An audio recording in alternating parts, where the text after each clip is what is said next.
brave, interested in democracy.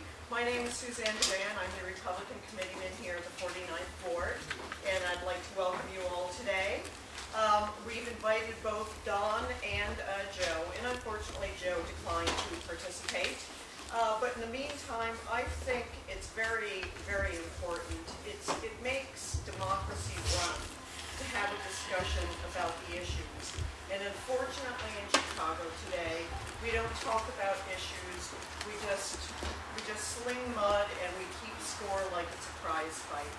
So today with Don, we're going to have a discussion about the issues so he can lay out what his opinions are. I have to ask this, Don, are you now, or have you ever been, a member of the Republican Party? No, I have not. Okay. I've also not been a member of the Communist Party. Okay. Or the Neo-Nazi Party. Not the Communist. Or the Rahm Emanuel Party. Okay.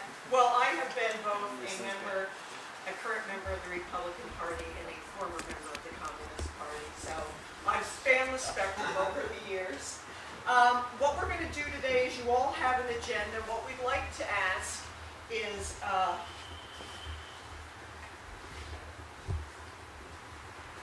thank you, Dave. My husband needs to give me some advice here. But anyhow, what we are going to do today is stick to the agenda on the issues so that we can cover the full spectrum of issues. We want to take audience questions, but because of the way social media has been lately, we are going to keep them to written questions. Fiona, could you stand up? She'll be able to put, if you'd like an index card and a pen to write a question, please feel free to write your question. She'll bring it up and just write what issue it's about, if it's education, crime, another issue that's not on the agenda that you'd like to talk about. Jim, timing every segment, so when we're finished with one particular segment, we'll be finished with it, okay? So with that, Dawn? I feel really uncomfortable.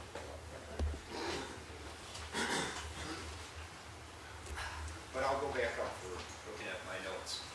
Oh, he wants to take pictures of me. Oh, boy. Well, I'll stand up then. All right. I'm just going to take a minute. And I know some of you have heard this before, a few of you have heard this before, but I just want to take a minute so that we've established why it is that I'm running yet again. Ran back in 2007. And the reason I'm running is because I believe that I can do better than what our alderman's done over the past 22 years. We can do better at improving our schools, better at mitigating crime, better at creating more business development and jobs in the community, better at running a more efficient and responsive ward office. But also, and especially this time around, and I think just as important, is that we need to change the face of politics in Chicago. And that may seem like just a daunting task to do that, but I don't believe it is. We need to change the face of politics by taking money out of campaigns and by running as true independents. And I pledge not to take any campaign contributions. Let me repeat that. I pledge not to take any campaign contributions. Voted for Ryan for any office whatsoever because I always thought he was somewhat sleazy. But one of the issues that we deal with in the state of Illinois, in the city of Chicago, is the laws are structured to benefit incumbent office holders. And what do I mean by that? I was starting to look this last summer at Joe's legislative history. And if you go, and you can go to the city and look at votes and ordinances, as you look down list after list of ordinances, there's ordinances on handicapped parking permits, right-of-way, tow-away zones established, sidewalk cafe, awnings with your business. All of these kinds of just basics that there should be just a procedure, a list of qualifications that anyone you bring it into a bureaucrat. If there's a fee to pay, there's a fee to pay. But why are we spending time with ordinances? I mean, we are literally talking dozens of ordinances that are taking up the city council's time when I think we all have to admit Chicago isn't working through that. Would you sponsor a piece of legislation doing away with that even beyond that, I think we need to take a look at the whole process, government infrastructure. But I agree with you. I mean, if you just take a look, and I was out there looking this past city council meeting from last week, I was out looking for the late piece of legislation that the mayor threw in to have the park district cede to the city 20 acres of Washington Park, which the city in turn would then cede to the University of Chicago, which then in turn would turn over to the Obama Library. Now, if you don't get all that, you haven't taken any notes, we can talk about it after this, but it's a rather convoluted process. But I went out there looking for it, and we can all look at the city clerk site and take a look at the city council meetings now, and you go through there, and it's 2 full pages, and probably 80% of that was awnings and permits. And I thought about when I was going through this, and I said, you know, they're voting on this, but they're not thinking about it anyway, because we have what's called aldermanic privilege in the city of Chicago, proven by the courts, by the way. It was taken through the court system on a particular case. The court said, yes, Chicago does run on aldermanic privilege. And what I mean by that is that, you know, the aldermen and city council are just going to approve what other aldermen want for their ward, because they know at some point they're going to need the approval and they're going to need their back scratched. So it's really a wasted process because they're going to approve it anyway. So we need to be able to streamline government. It's not a wasted process because what it does is it demands campaign contributions from any business owner. She said facetiously.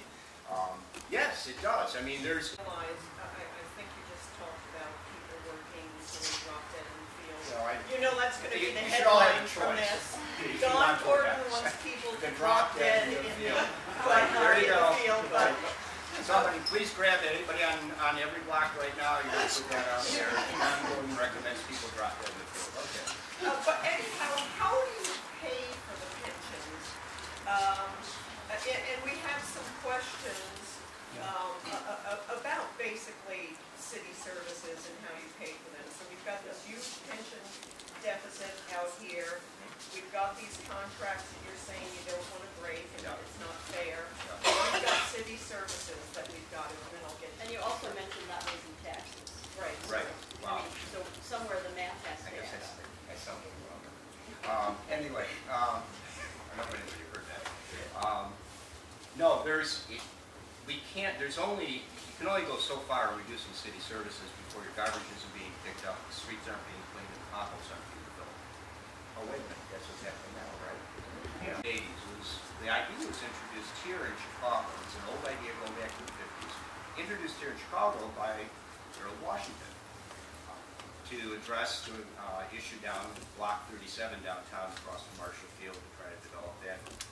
Well, Keith Daley decided when he came into office that, wow, this is a really great idea, but not from the perspective of actually taking care of the neighborhoods and taking care of blighted areas. He said, isn't this a great idea to create a slush fund so that I can pass these bucks out to my favorite alderman? The next 22 years, Daley turned what was rather an innocuous program to help blighted areas into a political football whereby he could reward the aldermen who he felt would support him, which was, at his time, certainly a lot of the city council.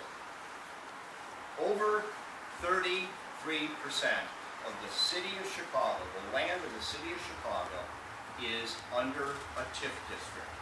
Now, tax revenue coming in a district, and because of an increase in property values, or whatever, that the tax revenue starts to go up, which is somewhat typical. Well, for the next 23 years, any of that additional revenue goes into the TIF pot. And where does that money go? Well, that money typically goes to billionaires, which is why I called it the Bucks for Billionaires program.